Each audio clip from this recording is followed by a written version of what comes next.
Ниту Македонија, ниту македонски јазик во честитките на Заев и Пендаровски за денот на сесловенските просветители Свети Кирил и Методи.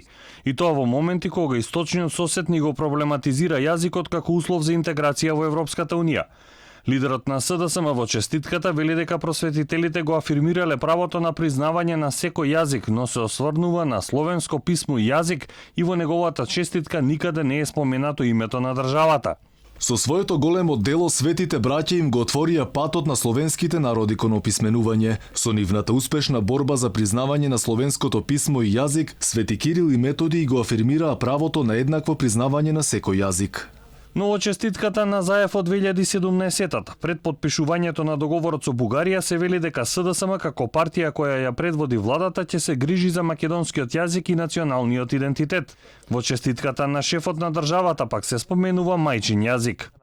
И по повеќе од 11 векови од нивното земско битисување, делото на Кирил и Методи е се уште живо. Во 21 век мајчиниот јазик и неговата употреба е особено човеково право кое е универзално почитувано. За разлика од Заев и Пендаровски, бугарскиот премиер Бојко Борисов експлицитно се осврнува на Бугарија и нејзината просвета и култура.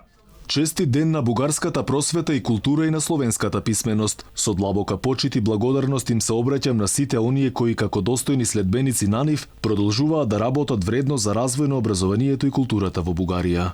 Сето ова се случува кога Софија ги условува пристапните преговори со Европската Унија на Македонија со забрана за користење на македонски јазик и употреба единствено на службен јазик или јазик согласно уставот.